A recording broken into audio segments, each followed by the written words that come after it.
Selamat siang, saya akan menjelaskan tentang pola aliran sungai, macam-macam air tanah, dan juga jenis-jenis danau.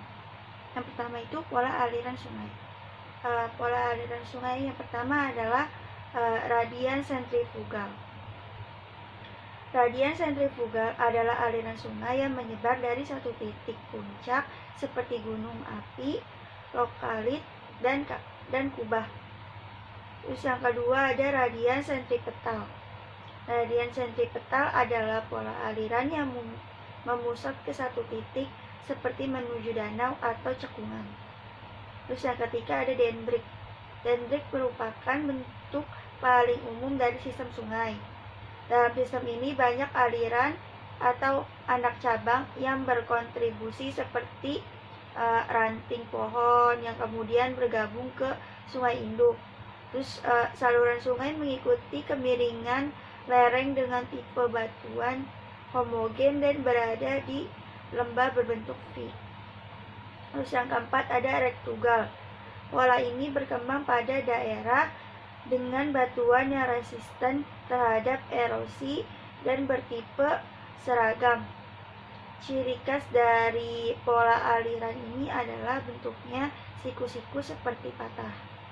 Biasanya pola ini banyak ditemukan di daerah berstruktur patahan atau sesar.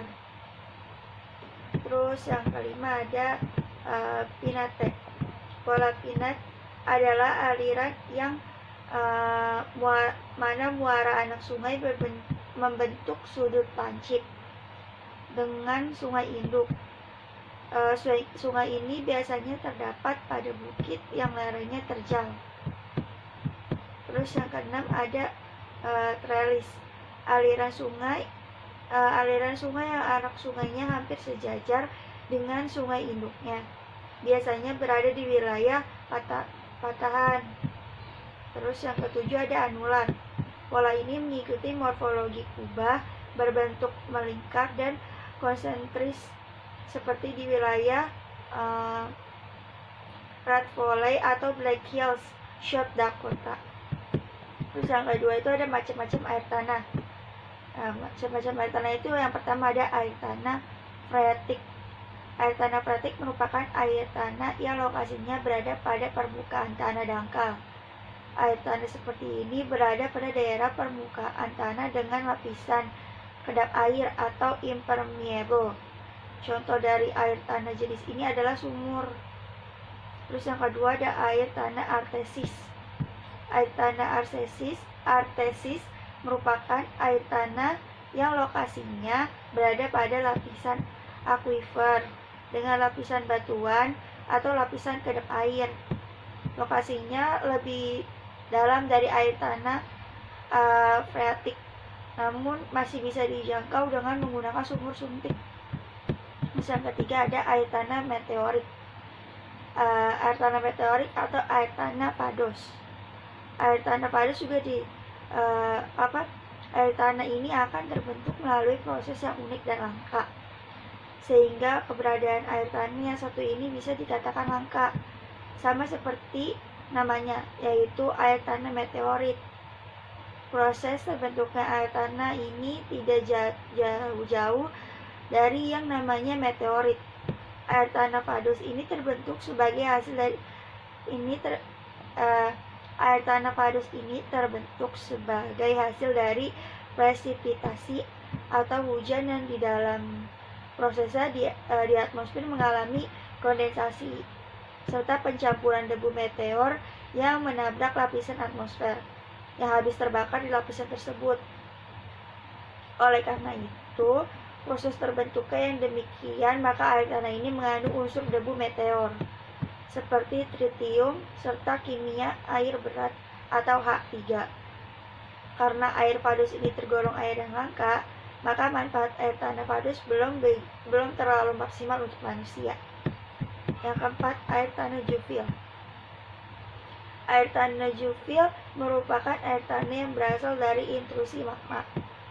Air tanah jenis ini biasanya ditemukan dalam bentuk air panas seperti geyser. Yang kelima ada air tanah fosil. Air tanah fosil atau kanat atau konat adalah air tanah yang terjebak pada pori-pori batuan pada saat bahan tersebut terbentuk. Air tanah dapat berasal dari air tawar atau air laut dan bermineral tinggi. Terus selanjutnya jenis-jenis danau dan contohnya. Yang pertama itu ada danau tektonik. Danau yang terjadi akibat adanya peristiwa tektonik seperti gempa. Akibat gempa terjadinya proses patahan atau fault pada permukaan tanah. Permukaan tanah yang patah mengalami pemerosotan atau ambles atau subsidence dan menjadi cekung.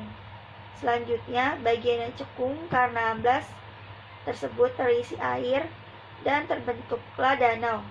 Contohnya itu Danau Poso, Danau Tempe, Danau Tondono, dan Danau Towuti di Sulawesi, Danau Singkarak, Danau Maninjau, dan Danau Tangkengong di Sumatera. Danau yang kedua itu danau vulkanik. Danau yang terdapat pada kawah lubang kepunden bekas letusan gunung berapi. Ketika gunung meletus, batuan yang menutup kawasan kepunden rontok dan meninggalkan bekas lubang di sana. Ketika terjadi hujan, lubang tersebut terisi air dan membentuk sebuah danau. Contohnya itu ada Danau Kelimutu di Flores, Kawah Bromo, Danau Gunung Lamongan di Jawa Timur, Danau Batur di Bali, Danau Kerinci di Sumatera Barat, serta Kawah Gunung Kelut. Yang ketiga ada danau tektovulkanik. Danau yang terjadi akibat proses gabungan antara proses vulkanik dengan proses tektonik. Ketika gunung berapi meletus, sebagian tanah atau batuan yang menutupi gunung patah dan merosot membentuk cekungan. Selanjutnya cekungan tersebut terisi air dan terbentuk danau. Contohnya itu Danau Toba di Sumatera Utara. Yang keempat ada Danau Karst, danau yang terdapat di daerah berbatu kapur.